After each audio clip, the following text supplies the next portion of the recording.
Can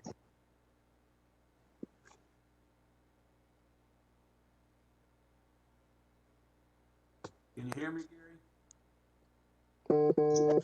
Yeah, I can hear you. Good, I can hear you. This is all new to me, so I was just checking. Mine never works right, so this is the first if it works.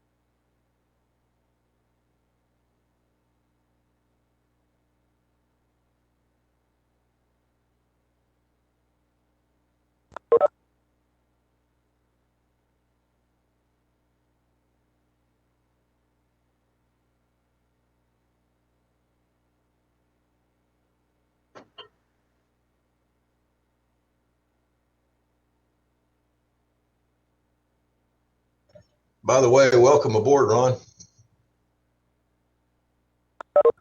Thank you. I'm excited about it, about serving.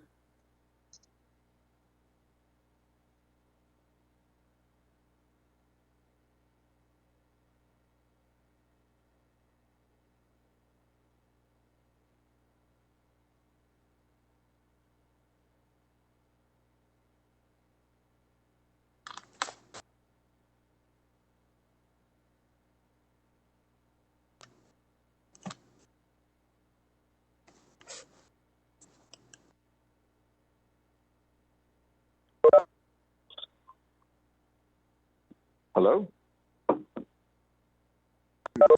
Hello. Good morning. Morning. All right, it's working now. Good morning, everyone. Looks like we have almost all of y'all present. I think we're waiting on Jose. I had to, the new member. So our two new members will be joining. I had to resend him the invitation, so he might be joining here any minute.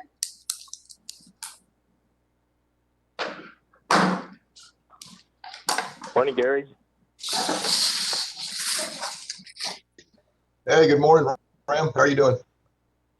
Good. Morning, Ronald. Good morning, Ram. Morning, Jared. Morning, Mike.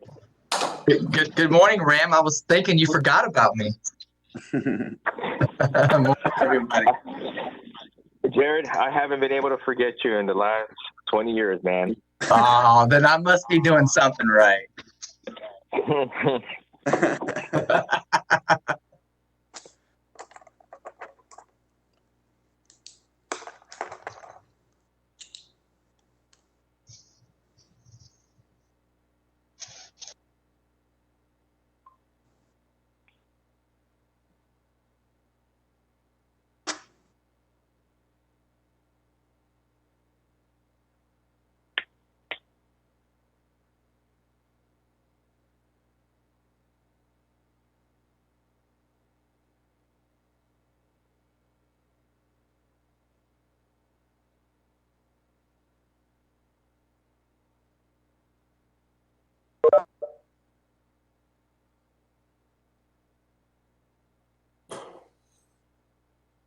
There's Jose. Can you hear us? Yes, Ken. Good morning. Good morning. Morning.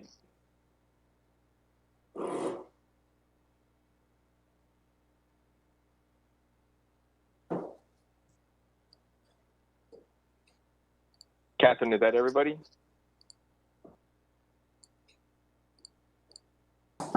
Yes, that's everyone. Okay. Call the meeting to order. Roll call. Okay, Gary Camp, I'm here. Paul Cervantes. I see him on. Jared Murtis, Present. Ramiro Munoz, Wanzer, Ron Brister, I'm here. and Jose Jimenez, I'm here. quorum established.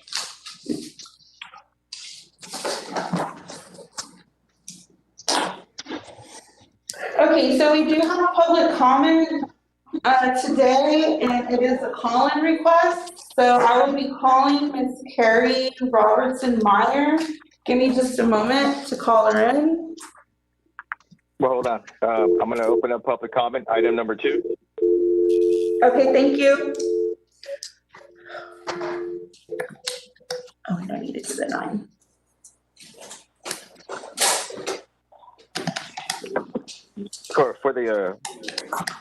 For the board, we on public comment, we'll listen to what's going on and we'll hear them out.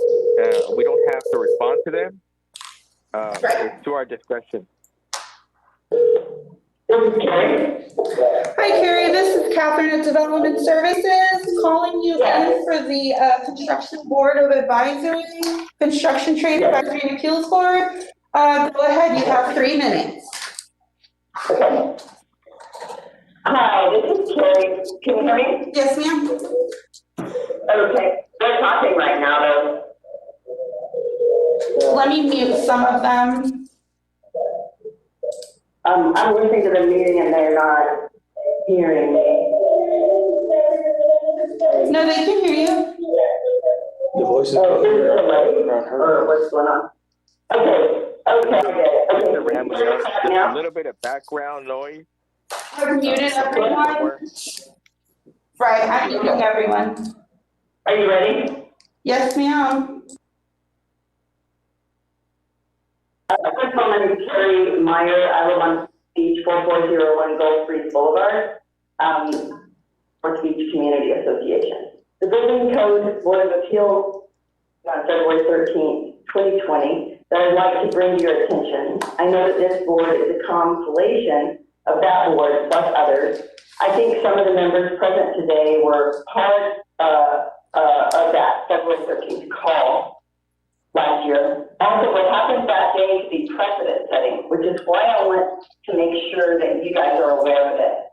I have served on 2 city advisory committees for several years, Parks and Rec Advisory Committee and Watershore Beach Advisory Committee. So I'm familiar with the process and with the role of these committees. They provide a bridge between the public and the city staff and council. Your board provides much needed professional knowledge to help the city make informed decisions. Last year on February 13th, the Building Code Board of Appeals in a specially called meeting voted 3-1 to grant the city a variance to avoid its own law under the community code regarding substandard grandfathered buildings. City code does not allow the renovation of an out-of-compliant structure if the cost goes over 50% the value of the building. With this variance in hand, though, the city was allowed to renovate its 3 1970s era concrete bathhouses on North Beach. The project had an estimated cost of $150,000, which is about $50,000 per building. It did the renovation, and about halfway through, Hurricane Hannah struck and flooded 2 of the buildings, which are located right on the beach. And then during last freeze, the pipes in the bathhouses froze and caused huge water leaks. These kinds of problems cost the taxpayers money to repair and demonstrate why having 40-year-old toilets at ground level on a beach are not what we should be spending money on in 2021. On February 13th last year, the board was not provided with all the information they needed, and that's what was precedent setting. An employee from Development Services gave a presentation, and the board was given a written report from code enforcement about the deteriorating condition of the old building. But some very important information was not given to the board, and that is what I think that you should have heard. The board did not receive a report from the Parks and Rec Department, which maintains these buildings. Even though the director of parks had been working with the community for the past 2 years and had decided just a few months before that February 13th meeting to demolish these buildings and replace with encased porta potties and standalone cold showers that would be a much better solution for a beach in a hurricane zone. The neighborhood organization had adopted the areas surrounding these bathhouses and were very familiar with the issues as we live right next door. The neighbors were very much in support of demolition and moving away from having a long row of toilets tied into the city sewer system at 3 feet above sea level on a beach that is prone to flooding and is being between two zones. As you may know, the EPA has already sued the city for bad water quality, and the North Beach often has problems with high fecal coliform levels in water where people were swimming.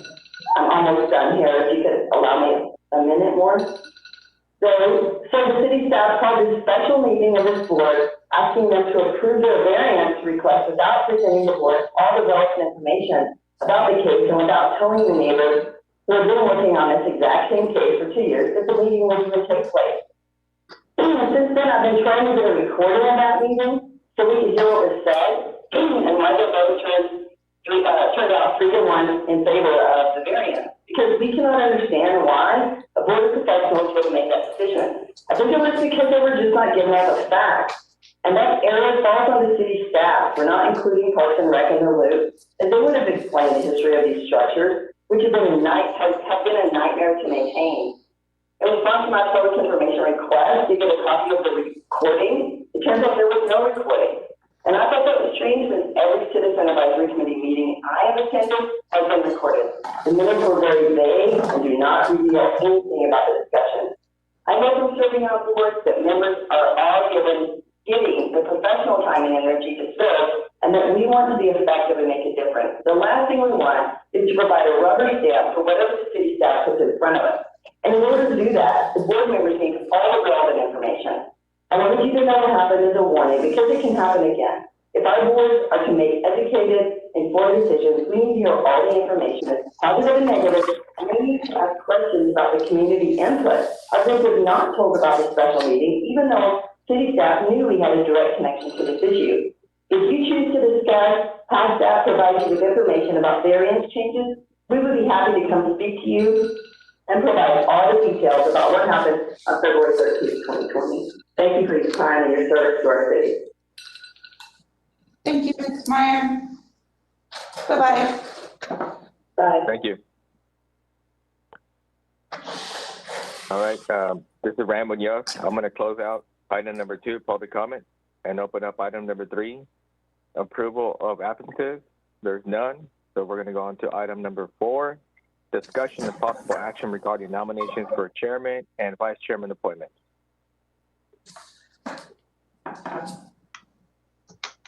Are we? Curtis for chairman.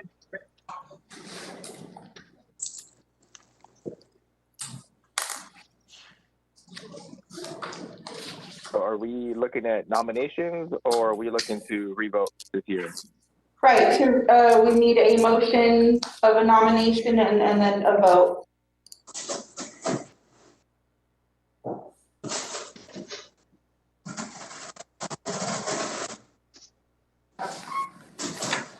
So do we want to go with do we have any a motion for nomination of vice chairman?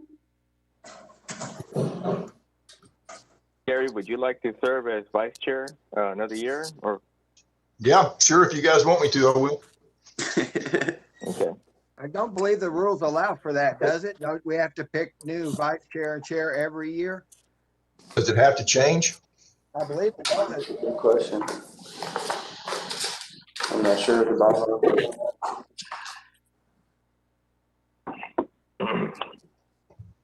We'll wait for Catherine to research that temporarily right now. Yeah, I'm looking at the bylaws right now where it's at.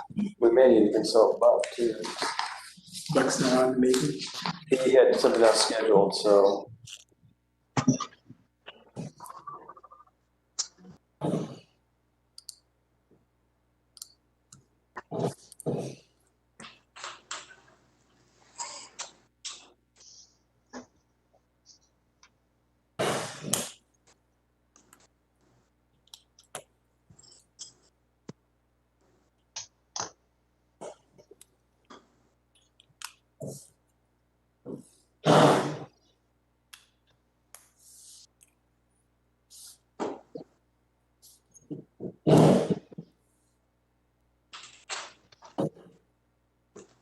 I couldn't hear a minute ago. Was someone nominated for chair?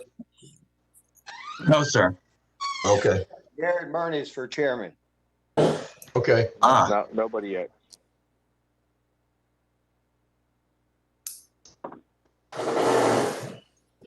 Reading from the Muni Code, it says organization, the board shall elect a chairman and vice chairman during the first meeting of each calendar year. Members elected chairman and vice chairman shall serve during the calendar year in which elected. If a vacancy occurs in the office of chairman or vice chairman, the board shall elect a replacement to serve out the unfulfilled term. And that doesn't specify, that's all it says. Anything, it doesn't specify anything else. I nominate Gary Camp for vice chair. Second. Who was the second? Mike Wanzer. Okay. Do you want to do a roll call or it's all in favor? We can do it all in favor. For Gary for vice chair, all in favor? Aye. Aye. Aye. No one opposed? You guys have to vote for or nominate a chair now. I nominate Ram Munoz. My And second, who, This is Gary. and who's the second? Paul Cervantes. Okay. I'd like to nominate Jared Murn for chairman. So we have a first motion and a second. If we want to do a roll call vote on that, if it fails, I didn't hear. So who got nominated? we have a motion from from Paul. Who made the motion for, sorry, can you repeat that? Who made the first motion for who? This is Gary Camp. I made the motion for Ram that was seconded. I'm not sure who seconded it. And then there was another motion. Paul did. Sorry, there we go. Yeah.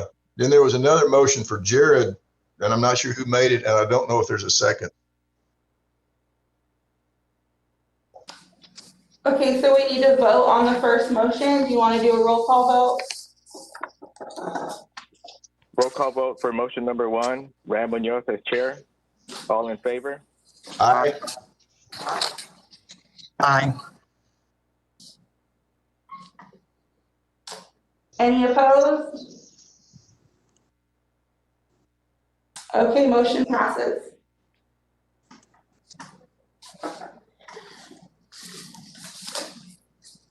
This is awkward. So what do we do now? Well, you're the chair, so you decide. Okay. You just got reelected. Like it or not. Congratulations. Item number 5, approval of minutes. I read through those minutes. This is Gary Camp. I move to approve the minutes as written.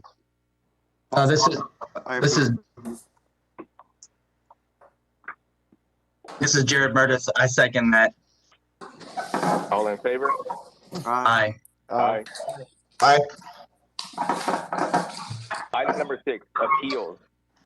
Discussion and possible action of the following item. Number 1. Good afternoon, board. Yvette Dog-Wallace, GS administrator. So number 1 is a request for variance related to the minimum elevation requirements, freeboard requirements for a new construction single-family residence located at 15305 East Chesapeake, and that is Corpus Christi, Texas, on the island. This was constructed by Clint Tucker Homes LLC per the Corpus Christi floodplain regulations in part. So Mr. Tucker, at the time of permit submittal, submitted his proposed elevations to be compliant with not only FEMA's minimum base flood elevation, but the city adopted freeboard requirement of 12 feet or greater. At time of completion, when he turned in his certificate of occupancy documents, he contacted me and notified me of the issue that he was running into. And that was that his finished floor was at 11.6 and not the minimum 12 foot it's required by our city adopted ordinance. So Mr. Tucker is seeking relief from the freeboard, city adopted standard. Allow his finished construction floor to remain at 11.6, instead of demolishing the entire brand new constructed home and elevating.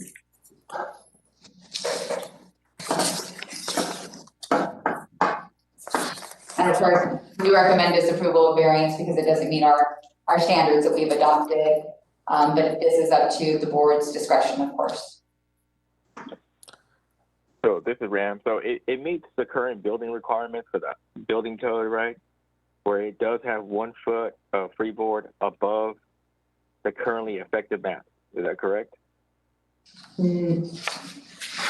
Yes and no. So it depends on how you read that, Mr. Munoz. So City of Corpus Christi is in a unique situation because we have effective and preliminary firms adopted for construction purposes. We always look at the most stringent. So the most stringent is going to be the preliminary, which has an 11-foot base flood elevation. If you added the freeboard to that, your minimum development standard then becomes 12. If you were reading it as you would read from the I codes, it says from your effective firms, which would be 10 foot plus 1. But since the city has chosen to adopt the preliminary firms, that becomes our more stringent regulation to adhere to. So currently it meets the building code with 1 foot of freeboard. If you're looking at the effective firms, yes. Yeah. But not based upon the preliminary. Required. Right, the building code. Correct, but you're, this board is also responsible for the flood hazard prevention code. So yes, it may meet the intent of the building code as written, but this is a variance for the flood hazard prevention ordinance that we have adopted, which is also underneath this board's responsibilities. Correct. When we go to locally adopted, regulations and adjustments by using the preliminary map, we are off probably about 5 inches in the height requirement.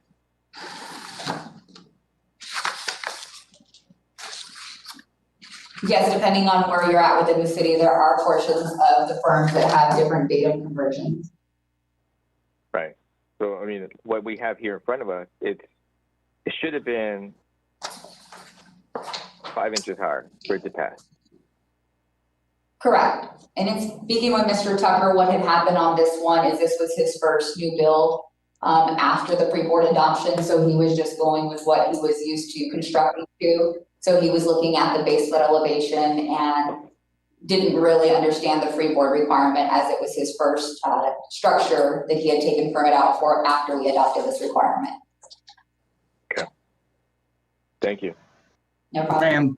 Ram, this is Jared Murtis. Can I disseminate some general information? Yes, sir. Okay. So looking at the variance request, I wanted to make an observation, but I also wanted to, again, read some technical fact information. FEMA.org, technical fact sheet number 4, lowest floor elevation. The requirement for freeboard is recommended by FEMA in zones coastal A and V. And the reason why that they want additional freeboard is for damage associated with wave action. And so we want to remind all board members and everyone that, and similar to what happened in our previous public comment earlier on in the meeting, that the economic damage of building a structure low is that in the future there's a potential for it to become damaged, and then it is a burden upon society, taxpayers, due to FEMA dollars and insurance companies. So the person who has the economic impact of the highest degree is the owner of this house into the future and taxpayers. And so FEMA is really, really recommending that jurisdictions exceed base elevations by 1 foot in these areas. This house is located on Padre Island, Barrier Island. It will be exposed to the highest effect of wave action where it's located at. So that's just some general FEMA information. And then another thing that I noticed when reading the variance request is the applicant made a comment over the past few years, the City of Corpus Christi Development Services has approved numerous elevation certificates of houses that I have constructed where the finished floor of said houses was 6 inches above the base flood elevation. So, which means that it wasn't meeting the freeboard requirement. And I don't know if that statement is not understanding what freeboard is, or if the statement saying that this was built because the city approved non-compliant construction. It's unclear to me as what the intent of that sentence was. But you know, if the city is going to give variances for non-compliant structures and contractors get used to that, they basically have rampant non-compliance. So I really want the board to think about that when looking at this, because staff recommendation is to deny the variance. And in my opinion, based upon the information provided, that's logical. So Mr. Marcus, it's Yvette, if I can. So standard practice in the development community amongst residential builders is to go 0.6 above base flood elevation. And that is not for meeting freeboard. That is to lower the insurance cost for the homeowner. So right. FEMA rounds up, we do not for compliance. So the developers or the residential developers will go to that 0.6 on almost all of their structures to help the end user, the homeowner that will be occupying that space, because the insurance side of FEMA will round up and give them a credit towards their flood insurance. His statement was not directed towards the freeboard. It was more directed toward that is their common practice. And the reason why they do that practice is to lower the flood insurance costs. Okay. So let's go back to your question, Jared. It didn't get answered. So 2 years ago, this house would have been built to 10.6 because we didn't have the freeboard requirement. We actually took it out of the building code for local changes. Mm-hmm. We added it back in to make sure that we got that 1 foot. That's why we're at 11.6 right now. So they're adding the 1 foot of freeboard. It's just that we not only did we add 1 foot of freeboard, we also adopted maps that show the floodplains to be higher that aren't effective. They're not being used yet for your insurance. So did he go above and beyond what we had 2 years ago? Yes. He got the 1 foot. He still got an extra, 0.6, and he's beating the map. So have we made, progress over the last 2 years? I think the answer is yes. We've made it noted, and we've told everybody that this is a requirement. Now, are they short by 5 inches on this one? Yes, but it's only short 5 inches to a map that they're not going to get insurance on right now. It's not even adopted yet. It's a preliminary. When the house, everything I said, is all that correct, Yvette? Correct. So it's a preliminary status right now and will be for the next year or so. We adopted it because we knew this was coming and we didn't want to have a lot of newly constructed homes burdened with increased flood insurance because they were built to something that we knew was going to be changed in the future. Right. And what I see a lot of these guys is they're getting confused with effective and preliminary maps, but they are meeting our intent for 1 foot of freeboard to the effective map. So we have seen all that get compliant at this point. Hey, Ram, this is Gary. Can I just point of clarification? You're saying that this has not been adopted yet. Is that correct? The maps they're referring to that Yvette's referring to have not been adopted by FEMA. We locally have taken a stance that we need to use the most restrictive one right now. I got you. Thank you. So, Ram, this is Jared again. So, I know in some previous meetings there've been discussion, and I know you were instrumental and just in trying to come up with better clarity as it related to surveyors and to the permitting process to make sure that this process goes off better. So we've got good information at the start, and we've got compliance at the finish, and that there's responsible parties. And I know we've had some discussion about that.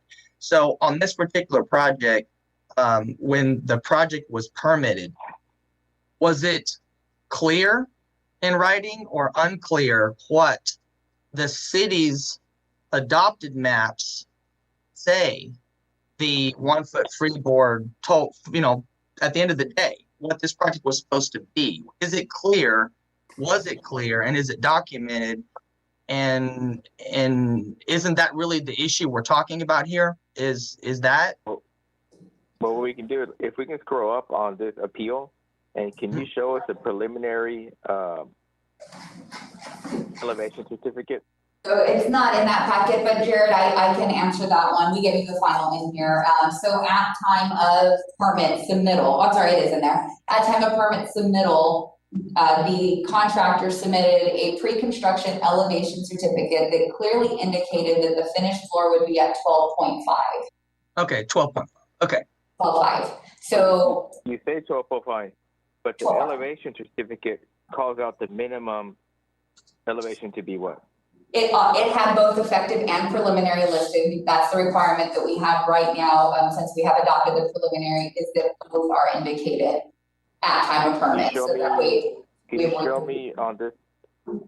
me on this elevation certificate where it refers to there's the preliminary?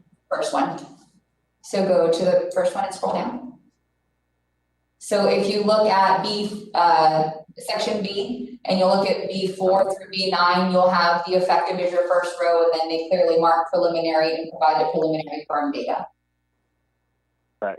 So it says 10 foot and 11 foot. Correct. Okay. Can I ask you a question? Sure.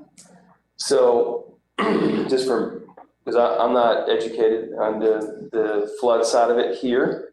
Can you please state your name just for I'm clarity? sorry, Luke Fry, Deputy Building Official. Yes, sir.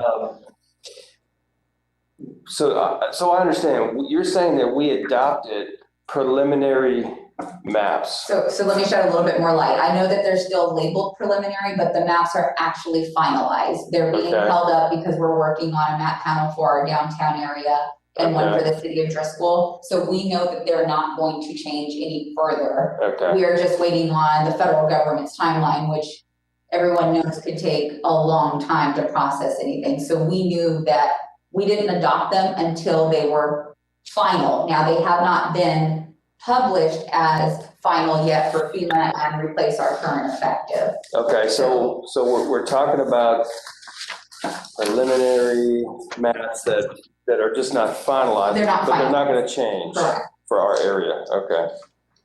All right. Thank you. This is Mike Wanzer. I'd like to ask a question generally. How many of these variances for elevation has the city issued variances for in the past 5 years?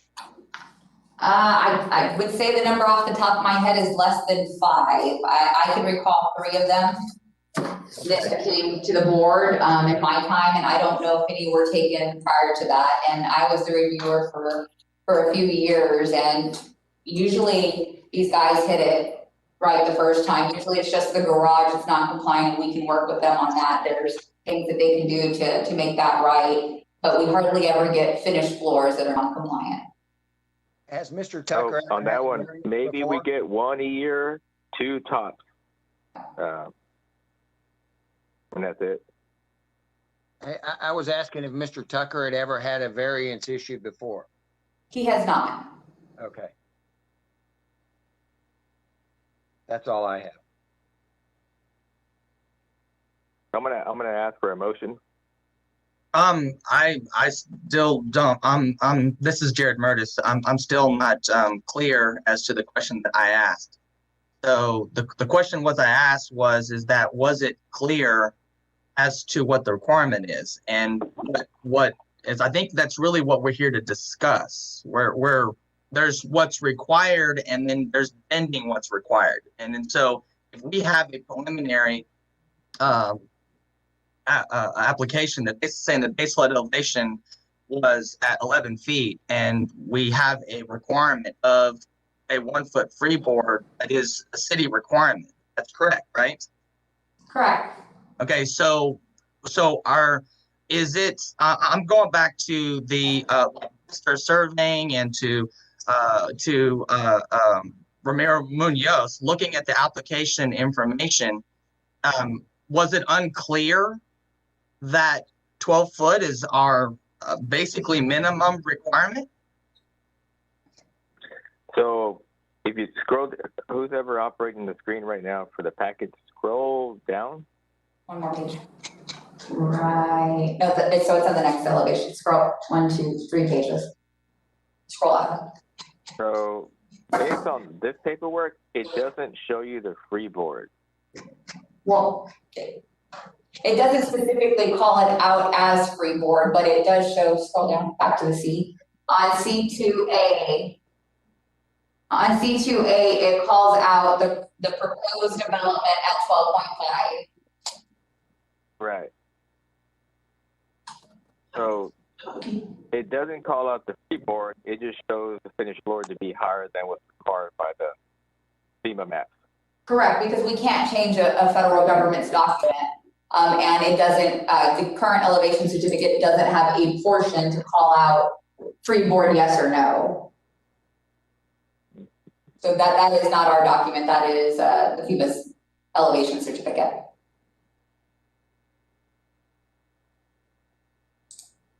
Was he supposed to be at 12.5 and he comes in at 11.6? Is that right? He was supposed to be at or above 12. Okay. And then he came in at 11.6. Okay. I make a motion that we follow the staff's recommendation and deny the variance. This is Jared Murtis, and I second that.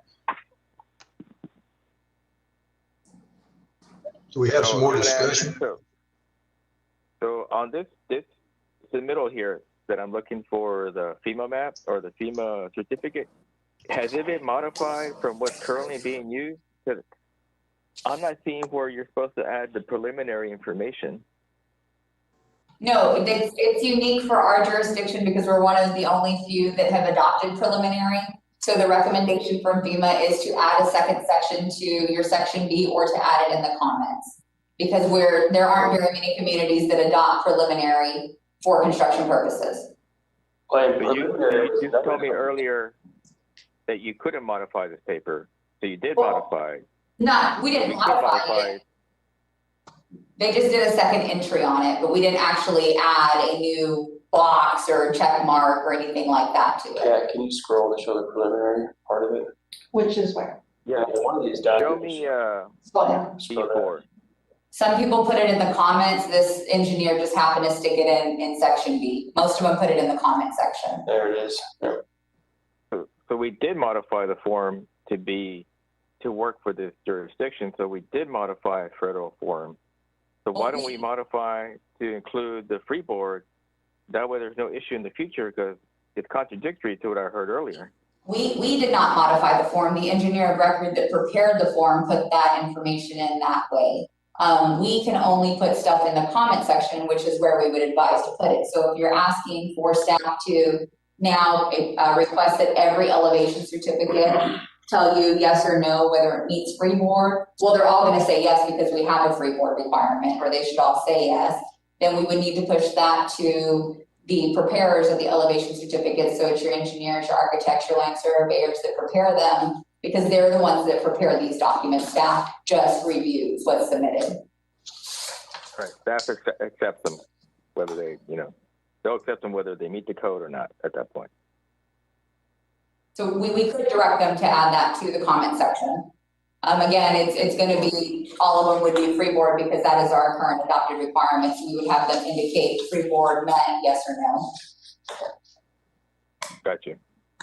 Ram, this is Jared again. Right. So based upon this elevation certificate that we're discussing that's up on the screen, it says preliminary on map plane, map panel number. They're giving you a base flood elevation of 11 feet, and the city has adopted a 1 foot freeboard requirement. Therefore, the licensed professional and builder, based upon this information, would know that their minimum requirement would be 12 feet based upon this information. Is that correct? Correct. No. Explain to me why there's a no, because you saying no is grounds for us having further discussion, because I'm trying to get to a point where we're trying to look at compliance or not. If there's a bunch of no's and gray ranges, Rand, then that means the city is going to potentially have to do all kinds of revamping and reclarification if this process is unclear to the public. And that's why we're here having this discussion. So can you please elaborate on why that we're saying it's no based upon the information provided? First, I heard earlier that this form cannot be modified. The form has been modified to work with its jurisdiction. So why can't we just add the 1 foot of freeboard required on this document to eliminate this happening in the future? Nowhere does it say that 1 foot minimum freeboard is required. That was not my question. Is 1 foot freeboard required on this elevation certificate? I'm saying that in the city's codes and laws required to permit and construct, is it clear to the public that 1 foot freeboard is required, and where is that required? And is that legally binding in this jurisdiction? Because it's irrelevant if it's on this form or not. And I agree, it'd be good to have it on here, but that's not, but the question of compliance is, this form says 11 foot base flood. And if 1 foot freeboard is required in this jurisdiction and it's clear and legal, it's a requirement if it's on this form or not. So is it legally required for them to meet 1 foot of freeboard? Yes. The answer is yes. Okay, so you have licensed professionals, licensed engineers, licensed surveyors, and you have a builder. We're all professionals who do this for a living. This is their job. They have this form, 11 foot freeboard, 11 foot base flood elevation is what's on this certificate. So this certificate is been provided by Ronald Voss, who is a licensed professional engineer in the state of Texas. So then we go back to the requirement at the city, which is a 1 foot freeboard, and that is the requirement. So the way that I look at this is I'm trying to figure out where the clarity issue is coming from, because I don't see the clarity issue. I see a non-compliance issue, someone asking for approval for non-compliance. That's what this looks like to me. I agree with you 100% there, Jared, on everything you just said. Yeah. He's the captain of the ship. It's ultimately his responsibility to know this.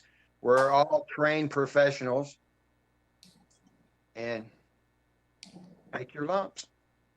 So we actually have two certificates from Ronald Voss, right? We have a preliminary certificate, and then we have a final. And he's basically saying the final's 11.6. That's what a final finished floor, right? Right. Okay, so you have a licensed professional, equal builders. It was abundantly clear and in writing that 11 foot was for this job, regardless of maps, regardless of anything, they're 11 foot.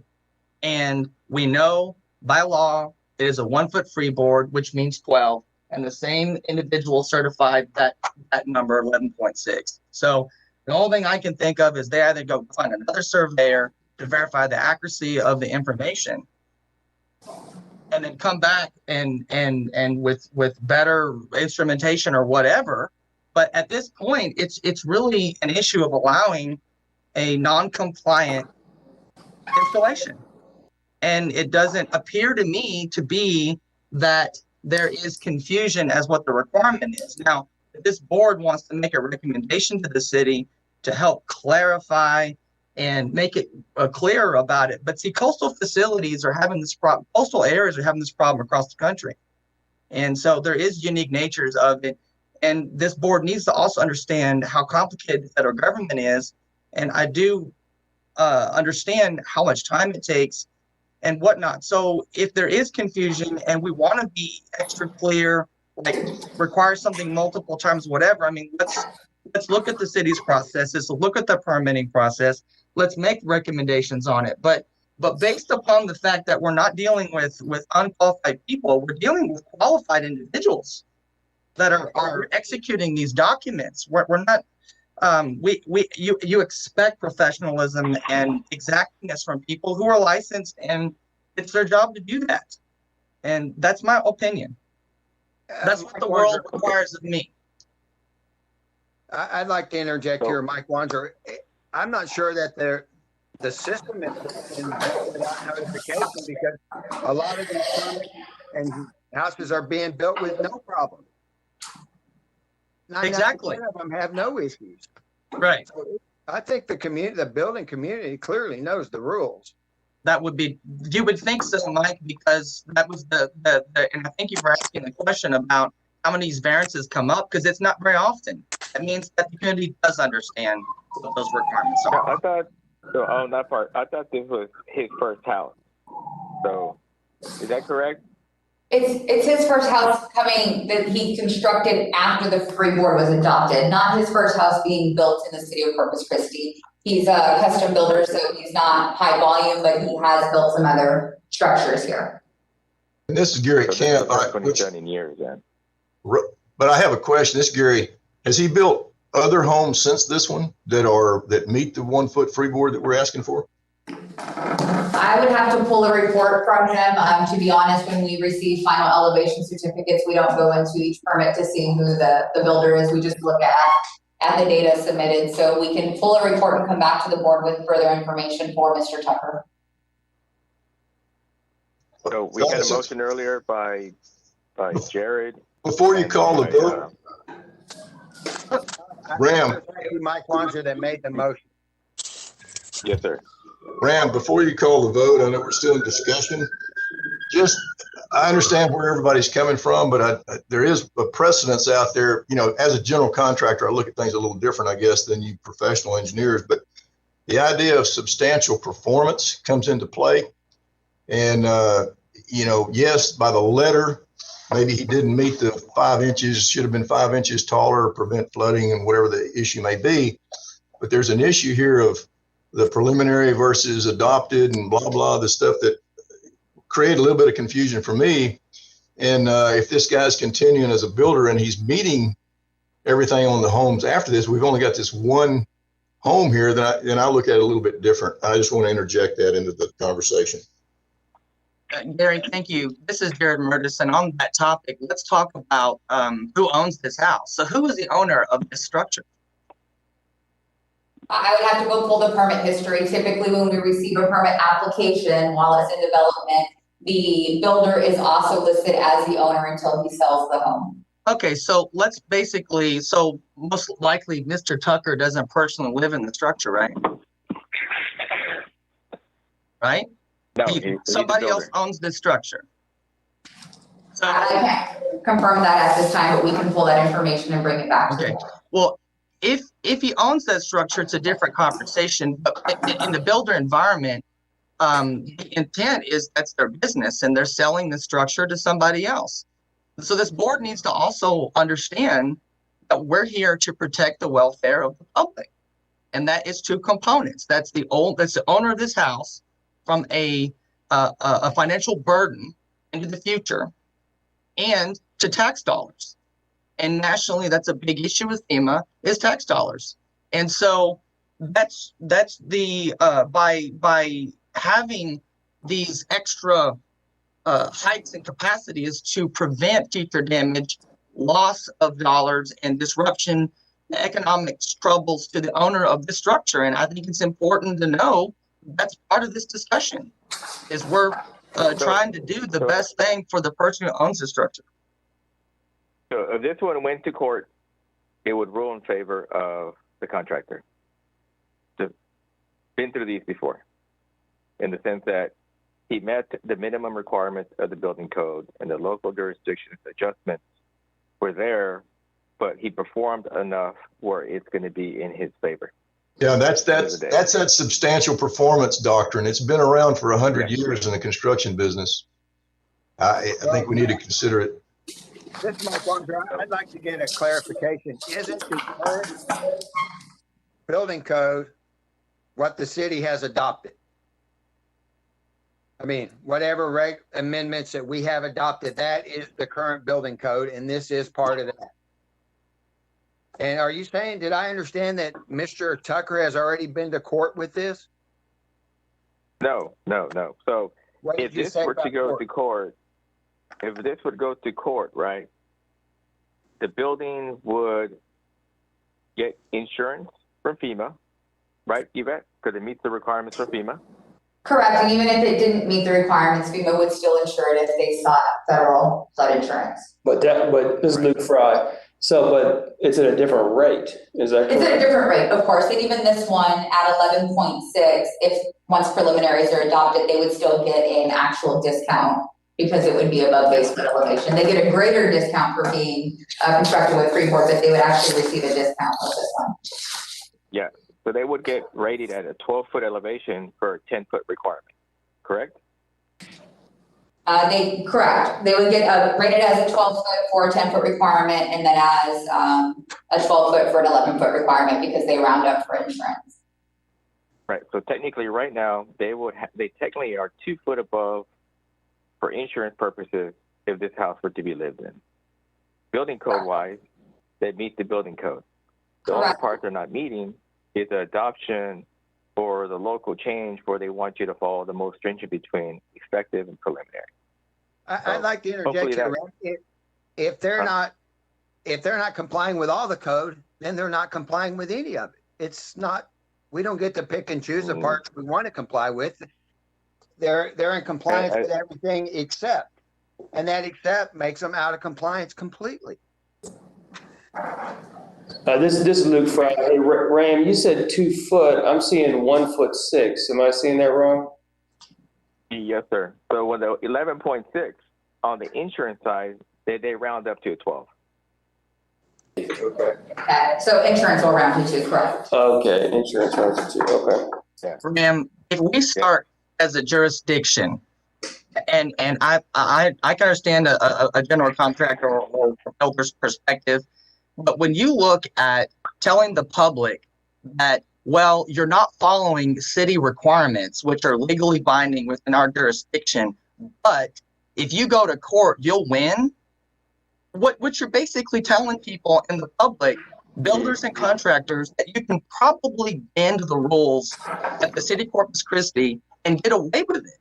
And that's really just as dangerous, in my opinion, or something that really should be discussed, because we've had a lot of non-compliance issues over the years, and I've had a lot of people complain that City of Corpus Christi is always meeting just minimum standards, and then people go below that in over the years, just in general discussion. So, there's different sides of this. Y'all, you say, okay, there's a problem, a precedent in being set here by making people follow the requirements of the jurisdiction. What precedent are we setting by allowing them not to? I mean, that's also equally as damaging. I think I've said all that I have to say on this topic. I don't support the variance, and that's just the way this is going to be with me. I can't support the variance either, and I just don't understand it. If we keep allowing these 1 and 2 to go along, then pretty soon we have nothing. We got to draw the line and stop this. And, Can I comment? These are all professional people. This is how they make their living, and if he's not happy here, take it to court. This is Gary Camp. I have another comment. We discussed some time back about the order of required surveys and stuff, and I don't think residentially it's a requirement to have a form survey. Is that still true, guys? That depends. So this is Luke Fry, Deputy Building Official. The form survey for the building code aspect is required on tight lots or awkwardly shaped lots. And in the instance where the building official deems it's required. But in general, no, it's not required for the building code. Well, I know, but there's a comment for. I just want to finish my comment, if I may. I know when we discussed that, one of the things was undue burden to the builder, or what are extra $200 or $300, I guess, in the cost of a house or whatever. I'm looking at things from a commercial standpoint, obviously, most of the time. But it seems to me like maybe we need to go back and look at that. I mean, that's ancillary to this conversation, sidebar, but maybe we need to look at the required surveys, and we could stop this, because if you did it before the concrete's poured, we wouldn't have a problem. Am I correct? You're correct, Mr. Camp. So Mr. Camp, just a little bit of background on that. In the past 8-ish months, we have been heavily engaged with the Builders Association for this exact topic and for requiring form board surveys in addition to drainage plans, et cetera, because of the ongoing drainage issues that our city is burdened with. You know, even not for properties that aren't in a special flood hazard area, we have issues. So we have been and had numerous conversations with them. We have put some language forward already for drainage, and we're working on part 2, which is form board surveys for specific lots, including special flood hazard development. Well, the form board survey would also solve, not just solve vertical problems, but horizontal problems where you have encroachments onto yard requirements or easement or side lot requirements, zero lot line requirements. That form board survey would also resolve some of those issues.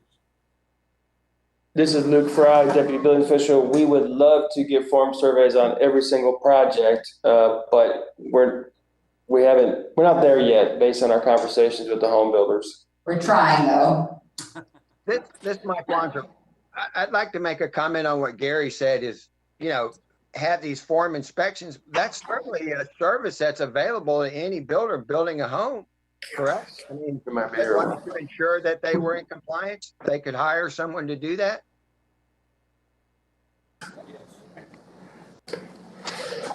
And so the topic, this is Jared Murdis, would be is should the city require documents during construction and have the authority to stop construction until they had compliance just to ensure that this happens? And that could be perceived as an overreach. I mean, you just go back and forth with it. Well, but you can have it. Do you consider it an overreach if the electrical inspector goes out and finds something not in compliance and shuts the construction down? I mean, I see where it fits into, that shoe fits wherever you want to put it. It's, we're the city's in business to assure the life and safety of the people. And as Jared, you brought up before, and I agree with that, So yeah. I'm just saying, I think it's something this board should take another look at, maybe. I think it would be great to require a more documented and professionalized compliance procedure and path to prevent this into the future. But the fact remains, based upon the information provided by licensed professionals and through the written laws of this jurisdiction, that we should be at 12 or above on this project. And I don't really know if there is a clarity issue there. And we can make it even more abundantly clear into the future. That's what this board can add a lot of value in making recommendations to the city for that. So I think this has been some good discussion. I like it. So we had one motion earlier by Jared and Mike for denial. Do I have any other motions? This is Catherine. Just a point of order. I don't have any public comment on this. If you want to, for the record, open the public hearing. Okay. I'm going to open up public comment on this item. There are none. I'm going to close public comment. So all those in favor, say aye. Aye. Aye. Aye. Who was the third aye? I have two. Paul. How many that is? Two? No, Paul. That's three. That will be three to deny the variance. So the motion passes 4-3. 4-3. I'm sorry, the motion does not pass. Correct. Thank you for correcting that. So at this point, I'm going to have somebody make a motion for the other direction. This is Gary Camp. I move that we approve the variance. Do I have a second? Who was the second on that? Was that Ron Brister? Yes. All in favor for approval? Aye. Aye.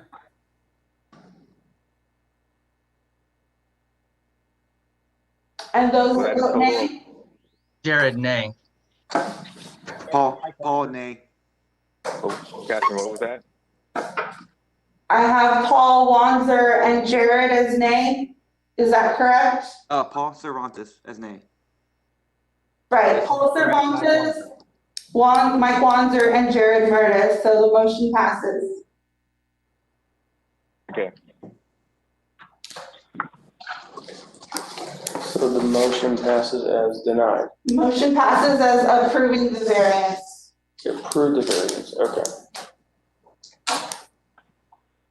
Can you scroll back up to the agenda, please? Sure.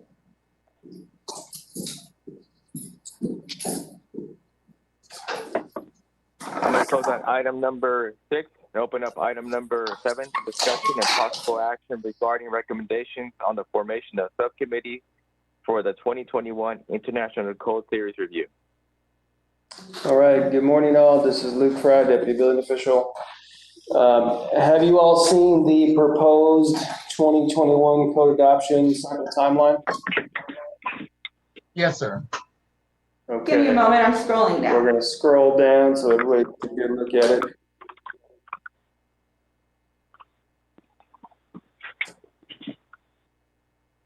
All right. Okay. So we published this last week out to you guys for discussion. We have laid out here the proposed subcommittees, the technical review committees, each with a staff lead from the city of Corpus Christi, and with the hope that we would have someone from the CTAP committee on each of these committees as well. The proposed schedule, today, we're making the announcement during our special CTAP meeting. March 12th will be our announcement, which is next Friday, to the DSD Task Force Committee, and we will be calling for participants during the month of March, a month of April, excuse me. We're going to have a 30-day open period and invitation for anyone to join those committees. We're going to have an application, and we're going to internally, the city of Corpus Christi is going to review those applications to see who is qualified, because we want to make sure that we get qualified individuals on those review committees. And then beginning May 3rd, we're going to have once a month TRC committees from 9 a.m. to noon, ending in October. Initially, we had thought about twice a month, but based on the feedback we got from different stakeholder schedules, we landed on once a month. And of course, this is all open for discussion. Beginning November 1st through the 30th is our open public comment period after we've determined what local amendments we want to bring forward. Then we will draft the 2021 codes with local amendments in January of 2022 and post them for 30 days, ending February 28th. And then our goal is to bring the codes to the Planning Commission in March 2022, and in May 2022, present it to City Council. So, Mr. Fry, I think this is wonderful. Very well put together, very well organized, and I think you have a path of success here. This is good. I know me as an individual, I have expertise level just like the other members on this board. There are areas where I can provide a lot of value. I've gone through this process before, and in areas of my discipline. So I would be more than happy to be on some of the committees. Just to help us board members, can the city send us links to the applications for the board members so we can submit or to be on the committees that we think that we're best suited for? yes, absolutely. Thank you. We haven't finished developing that application yet, but we'll have it soon, and we will forward you that link. Will you be doing these meetings virtual? Is that the intent, or are we going to find large meeting spaces with the current state's order with the governor changing his position with this 100% open situation by next Thursday, does that mean that we can have physical meetings? What is your intent on how this will work like that? Well, it's my personal preference that we meet in person because these meetings, as you know, if you've been through them before, they get interesting, and Yes. it's really better to have it in person if we can. And now, as you mentioned, with the governor kind of changing things for us, we don't know yet. My personal goals is in person. Mr. Raymond, the building official, has mentioned that he thought we should attempt to do it remotely, and that may be just based on space constraints. We're also going to be reaching out to you as the board and the Home Builders Association to see if anybody has commercial space that we can use to hold meetings. And that's going to be part of our announcement with DSD Task Force next Friday. So that's still up for discussion. So could I make a recommendation if there is a physical space requirement? I think that Del Mar College could, if the city reached out to Del Mar College, could potentially, which would they have done this before? To the last code adoption, we basically had meetings at Del Mar at the West Campus on like energy code. Spear, actually, I think Spear was the one that was doing the coordination with Del Mar, so we could partner with either school district, one of the local school districts providing spaces, or Del Mar College providing some spaces. So that would be I think an easy recommendation, and I think you may get good success with that. great, thank you. We'll reach out to them.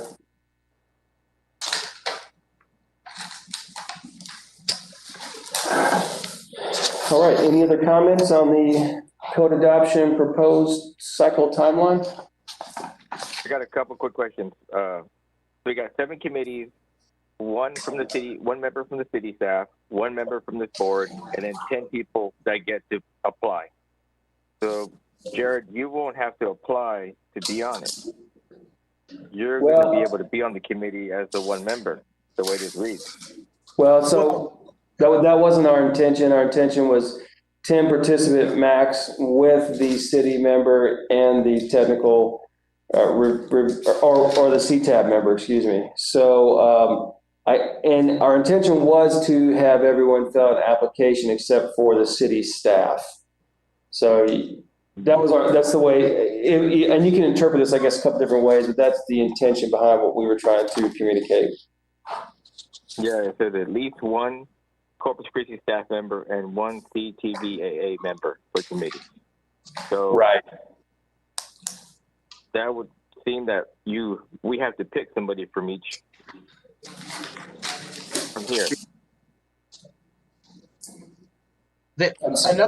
Another question, Mr. Fry. I'm very involved in 2 of the disciplines very heavily, and so these meetings so you've got this 3-hour time slot that we'd be meeting once a month. Is that per each committee? Yes, that's for each committee, and initially we had talked about them all meeting on the same day, same time, just different locations. But because we also realize that there are individuals who may want to serve on more than one committee, we're going to break those meeting times up so that they are meeting different days. Right. Yeah, we also are also each one of us is very busy in their discipline. So I know I would like to serve on 2 committees, but I don't think I've got the time to commit to it. So I'm probably gonna have to pick the committee that I have the most impact and being able to provide value. Okay, well that's good information then. So we could apply for one or multiple committees. Yes. Yep. Okay.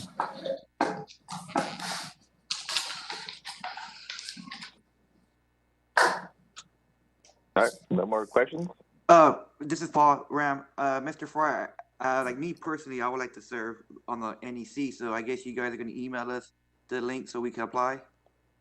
Yeah, so at the, at the task force meeting next Friday, we're gonna make the announcement. Just the second announcement, of course, because you guys were the first announcement. But that's a little bit broader audience, and we will have the application prepared and ready at that time. And then we'll forward you the links. We'll also put the links on the DSD task force presentation. There'll still be essentially a 2-week time period before that 30-day open period begins. Mr. Raymond felt like he wanted to give the public a little bit more time to digest and respond, so that we don't end up with committees that are lacking participants. Please note, though, that we did not put a minimum to the committees. The reason being because we have had issues with lack of participation in the past for other city, city-driven functions, things we're trying to get people to participate in, and sometimes it's difficult just to get people. I know this board is particularly passionate about building codes, as am I, but that's why we didn't put a minimum on there. That makes sense. This is Jared Murtis. Also, Luke, also, I think this is good to, let's verify one thing. In past adoption, we would have, committee, but at the end of the day, the city is going to internally discuss things, and basically before it goes to council for recommendation of adopting, it comes back to this board as the finished product. So what I would expect to see is, let's say that I serve on boards, but I also have input on other boards. When you come back as the city and we come back to this board and says, okay, these are our recommendations, we're going to adopt these said codes with these local amendments, the board still gets to see all of the disciplines and be able to provide any additional recommendations. If you follow that procedure, then I think it's less likely that we will have to serve on multiple boards. Each person should serve on the board of their highest degree of knowledge. Yes, very good. And if need be for the schedule, I'll have to get with Kat, but I guess my thought process on that is that we have to call a special meeting out of order to review. Maybe that's a potential. I don't know. Yeah. It would be good to do that, to basically condense and consolidate this review process and recommendation process. So at least that you've got board buy-in and there's no additional board comments before staff makes recommendations to council for this adoption with amendments. Yes. Thank you for that. All right. Jose Jimenez here. Are there any requirements for board members? Can multiple board members serve on a committee, on the same committee? Yes. If I understand your question correctly, yes, one person can serve on multiple different boards if they're qualified. Well, so we haven't finished the application yet, but we're gonna put a few questions in there, and then it's gonna be subject to city staff review.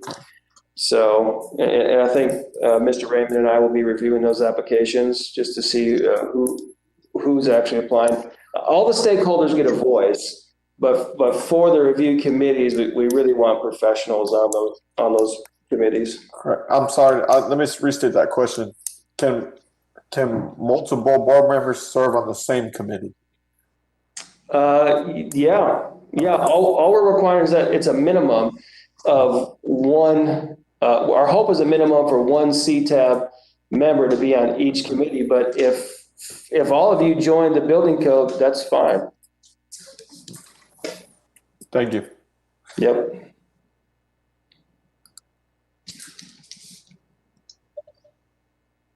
All of us on one committee? Well, that would be interesting. I'm not sure we get anywhere, but that'd be interesting, wouldn't it?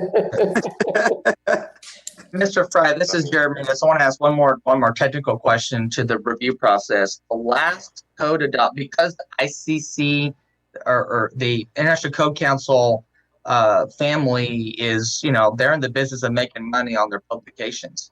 And one of the things that the the last code adoption, the city actually purchased documents for the review members, and there was a cost associated. It was pretty expensive, at buying that because of copyright requirements. And then there are copyright requirements where I'm pretty sure the city cannot publish copies of the code because it's prohibited by the publisher. So what is when you're having these comments, obviously the city has to have a full copy of the codes and the local chapters that we currently have with ordinances.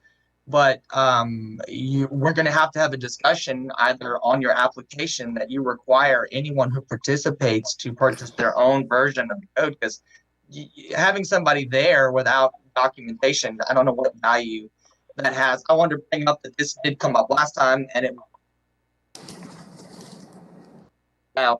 the city did purchase codes to give to the final members of the committees.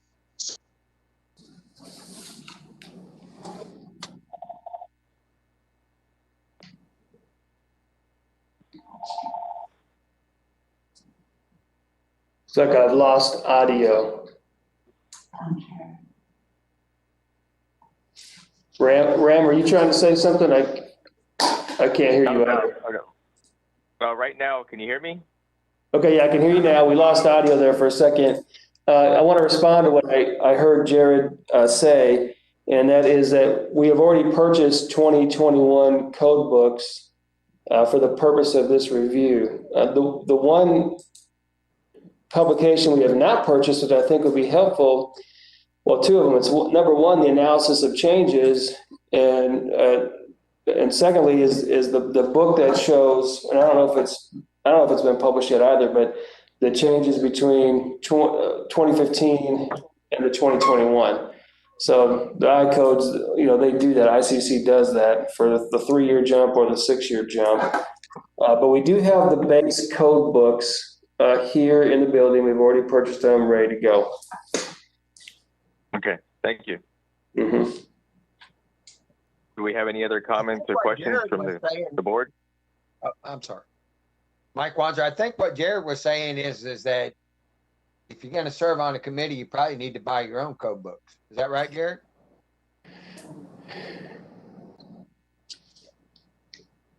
Well, let me speak to that. That is what I heard him say.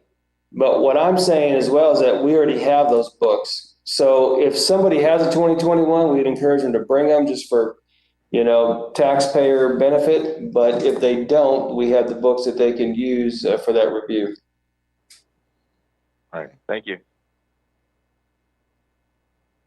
Can you scroll back up to the agenda, please? Sure. Looks like Jared's trying. Let me check here. Yeah, let's see what he says. I think he lost his audio.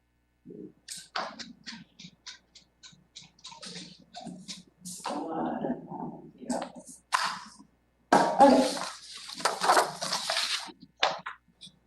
If we don't have any more questions, I'm going to close out item number 7, open up item number 8, Deputy Building Official Report. Okay, so good morning, board. Last time we met, I discussed or brought to your attention informational bulletin number 8, which was specific to drainage requirements for infill lots.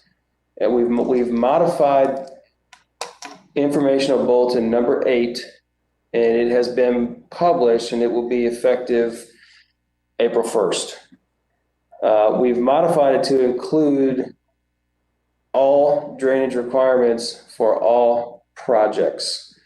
So it's both infill and all other projects. And I don't know if the board has seen what has come out with IB8, but it does address at a minimum a simple drainage plan at plan review stage, and at a minimum inspections in the field.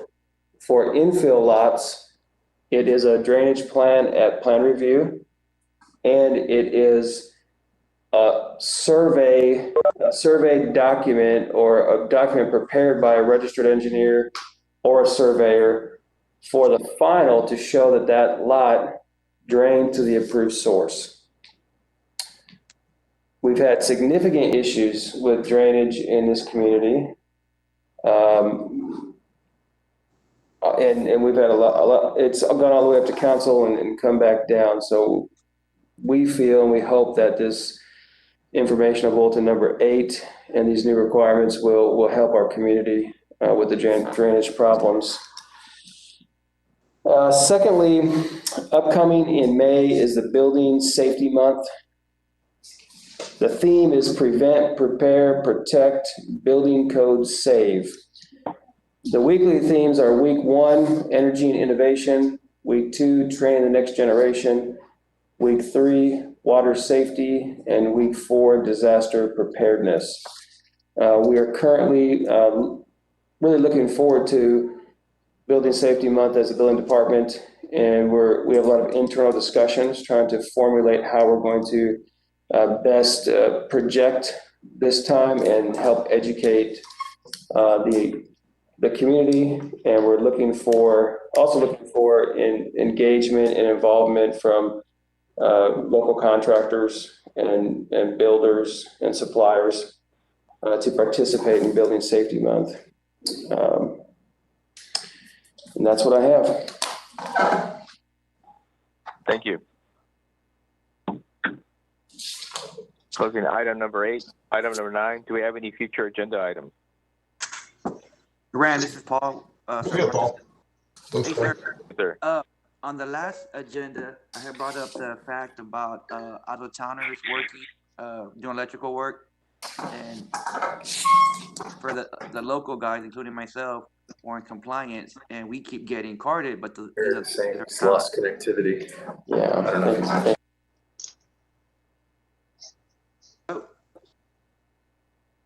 Hello? You still there, Paul? Yes, sir. Can you hear me? I can hear you. Perfectly. Okay, so sorry about that. My phone's acting up with my iPad. No, question. I had brought it up on the previous meeting about checking for correct licenses on the job site. Have you seen, well, I guess we're going to ask right now the development services, have you seen it get better since that time, or is it still happening? I think, in my opinion, it's getting worse for me personally. Like, 'cause I know local guys are getting carded, but for some reason you got these big corporations coming in, for example, from Houston, and they're not getting carded to the best of my knowledge. Are you there, Luke?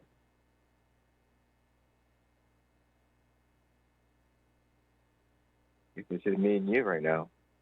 Oh, okay. Thanks, Ram. We're here too. Yeah, I mean, okay, you're here? Okay. I'm sorry.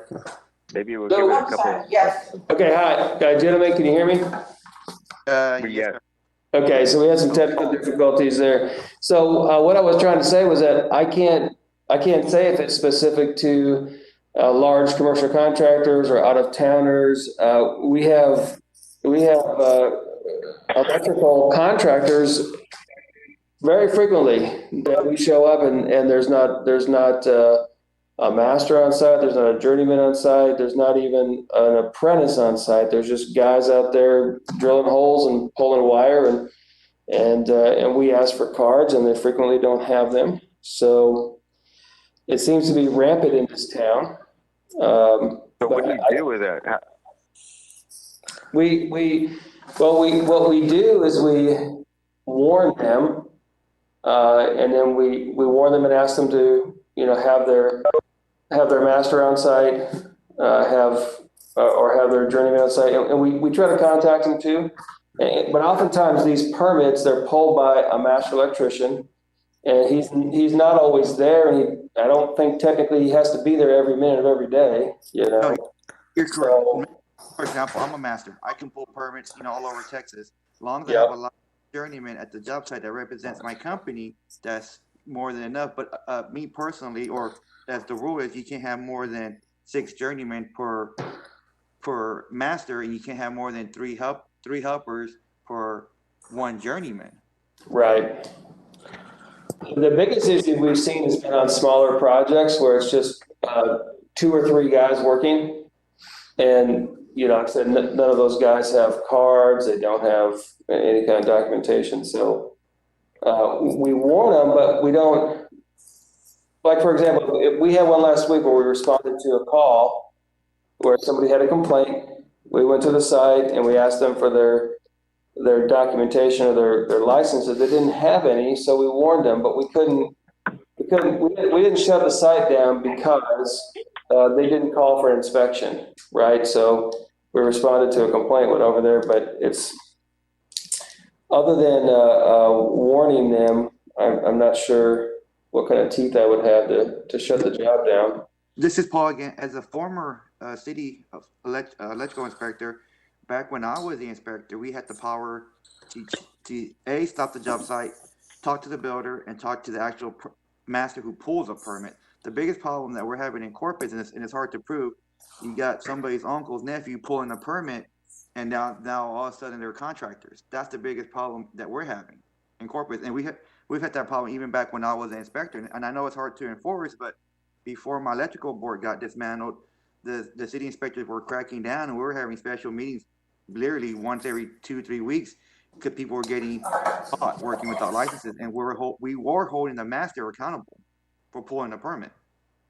Well, how would you hold them accountable is my question. I mean, well, it's okay. Like, for example, you go to one of my job sites, the inspector gets there, he says, okay, he looks at who pulls a permit. Okay, Cervantes pulls a permit. We have 4 helpers working. I would have to go from the board, and that's what happened the last time before the electrical board got dismantled. We were actually bringing in the master of the company and asking, okay, is this your employee? Why did you pull the permit? And some of them were like, well, my journeyman. The favorite answer was, my journeyman went to lunch. And I get it, my journeymen are not 24/7 at the job sites, but at the end of the day, I make it a point to make sure my journeyman goes, the helpers goes with them. well, I think you just, reinforce what I was saying in that the journeyman's are not always there. The master is rarely there, but that doesn't mean we can shut down their job site, right? I think that's. Here's a Jose Jimenez here. Can the board hear Jared Murtis? Yes, we can hear you. Okay, yeah, I had lost connectivity and had to log in with my phone. And on this topic, the city used to have electrical licensing. And then we basically dismantled the local licensing and we followed the state licensing requirements. So one of the mechanisms that we have is to either the city reports a contractor to state licensing agency and let them handle the a potential infraction at the state level is how that works. And if the state is not able to do it and the city wanted to take a proactive measure in licensing compliance from a state contractor, that's kind of where it gets a little complicated. Jared, this is Paul again. Like I say, previously I was on electrical board, and we had a meeting with the state. The state came down when we had those special meetings with those 3 companies when we brought in the masters, and the state gave them a fine on their end, but they basically said it's up to the local jurisdiction to handle it. Okay. That's interesting that you say that because I wasn't part of that. You were on the board after I was on that board, and I wasn't aware that the state was actually asking the local jurisdiction to enforce. So if they are, then that really, I guess I would recommend that Mr. Fry communicate with DLR a little bit and kind of see basically what we should or should not be doing or allowed to do, because if we non-compliance, something's reported, then the city involved, and I thought that they would be. That's interesting. Just to piggyback that, Jerry, the former electrical board did come up and we did suspend the license of one local contractor for 6 months, and then he had to appeal it with the city council, and then it got turned from 6 months to 6 weeks. So that came down from the electrical board, not the state. Yeah. So this is back to Luke. It sounds like we got to find a way to make sure everybody in the community, for the electrical standpoint and plumbing, they're out there working the way they should be. So how do we get code enforcement and you guys as the building inspectors to go make a report when there is an infraction that they're not following the requirements? How do we get that where we receive a report? That way, with the board satisfied with enforcement out there.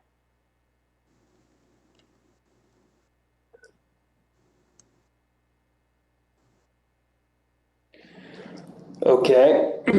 Well, I don't know. I'm gonna do some research. For example, Jose, we had this plumbing issue, right? Yes, Where sir. the gentleman was working out there without, pulling the permit and all that stuff. It's similar to the same circumstance. The city is driving around. Why can't they make a report, for that infraction?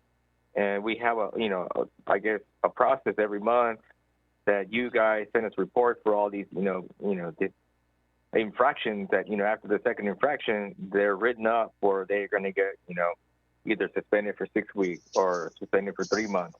How do you make it where the city has, that authority to stop these people working out there without a license, without the journeyman present? And they're and not saying that, well, just because nobody was there, we really just to give them a verbal warning, write them up. It's going to happen again. Here, Jose Jimenez here. Here's the problem with that, which I agree about enforcement with journeyman licenses and apprentice license. But our main problem is that we don't have enough skilled trades or journeymen. We don't have a skilled workforce.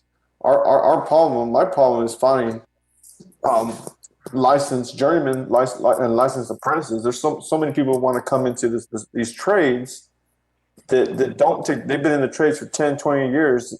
They know to do the work. They just don't have that licensing. And maybe it's trying to find a better solution to get these guys licensed to be allowed to do the work. There's such a demand for these skilled trades and not enough workers. That's the problem that I'm running into. Plus, I had the opposite problem.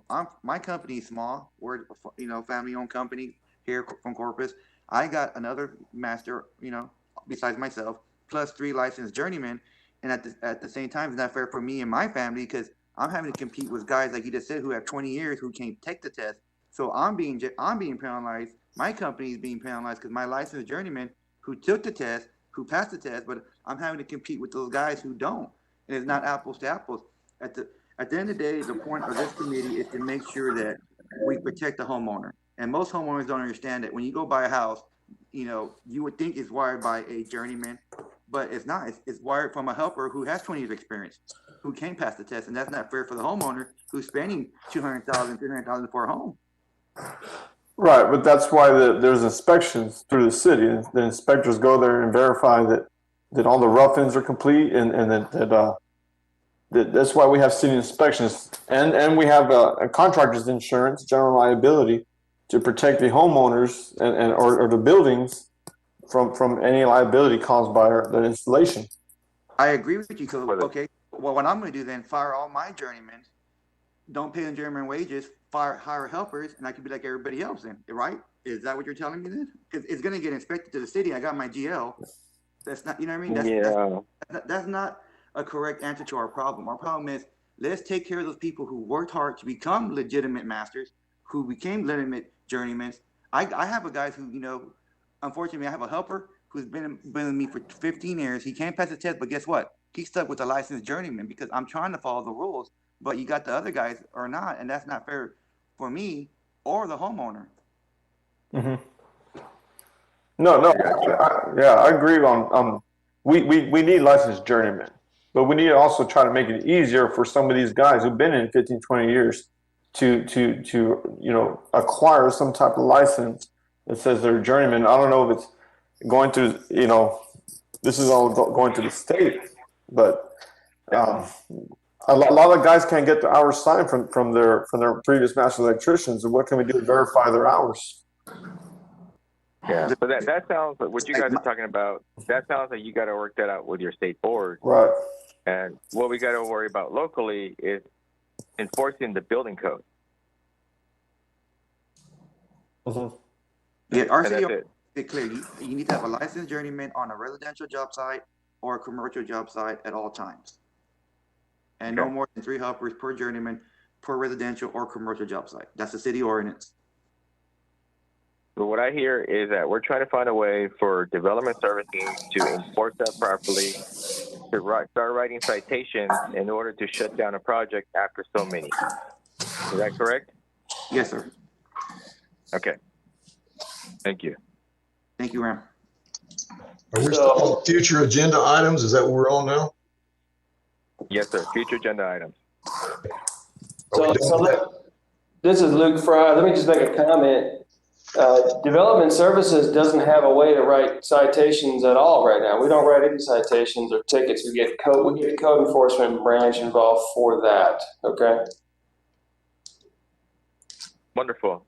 If you guys run into a circumstance where you guys need to call in code enforcement because they're in violation of the building code, the building permit, I mean, you guys have access to get them on site, right? Yeah, but I just want to make sure it's a clarification there, because it's not that we can show up and write a ticket.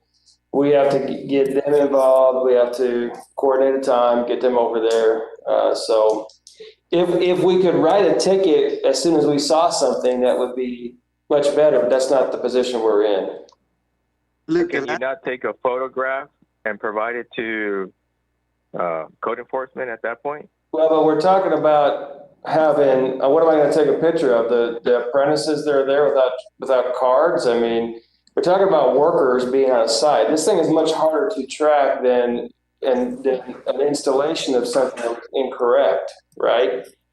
Paul's talking about personnel. He's trying to drill down to personnel. How do we manage the personnel on the job site, that's why it's just more challenging. This is much more challenging than incorrect construction or a code infraction or something like that. Can you propose a compromise on how to make this effective for? Not at this time. This has been a long, as Paul did mention that he was involved with the electrical board before and a previous inspector, and I've had a lot of feedback from my current electrical inspectors and from Norm Walters, who's a previous senior inspector, and they have in large part deferred back to the state, which is what Jared mentioned as well. I don't have a solution at this point, and we don't have the manpower to run to every job site where somebody has a complaint to check on cards, apprentice cards or journeyman cards. We don't have the manpower for that. So, no, I don't have a recommendation at this time, but it is something that needs further discussion. Is there a solution? I hope so. I don't know how. Can we hire more people at the city? We're trying. We are trying. So you guys are actively trying to hire more employees to go ahead and pursue that avenue already? We've been trying for some time, not specifically to pursue the avenue of trying to manage electrical job sites or electrical jobs. We're trying to fill our vacant positions at this point, and that conversation then goes into the broader conversation of how do we get a hold of these guys. Norm indicated to me that, and I can't remember exactly what he said. I could call him and talk to him, but he indicated something to me about with TDLR and there's some kind of disconnect between what some of our citizens in Corpus Christi, want for enforcement on this and what TDLR does. I don't know if the city can bridge the gap or not. And I'm not saying that there's not a solution. I'm just saying this is a little bit complex, and so that's my comments. Okay. So we have it on for a future agenda item. Somehow, some way, we're going to try to figure out something for Paul here.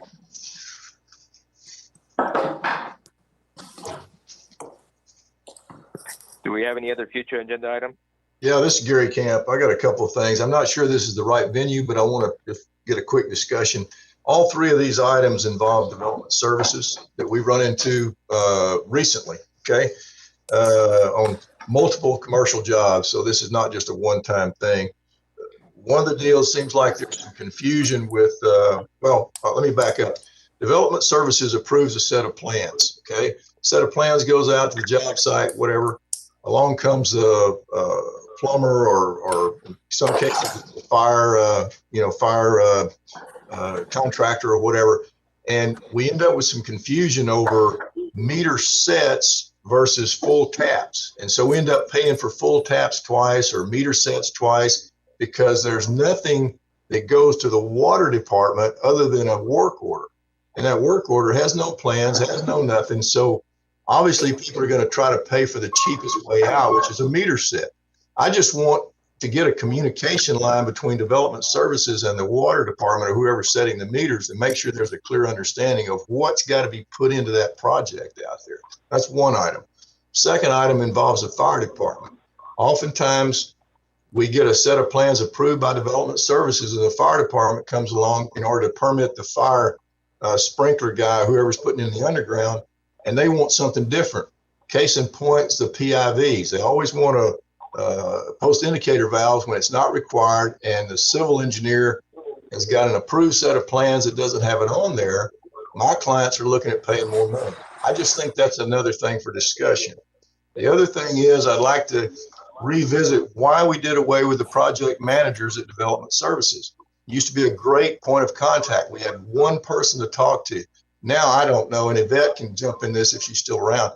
We're having a real problem on who to talk to, who to get information from, whether it's getting the permit sets of plans, whether it's getting questions answered. I just don't understand why that was dissolved. That was a great system. We had it for 15 years, and now all of a sudden we've done away with it. So I just think these are things that, as a board, we need to look at because that's our job, is to try to improve everything that we're doing in the city. Excuse me, I've got a phone going off here. I'll hang it up. Anyway, that's all I have, Ram. Okay.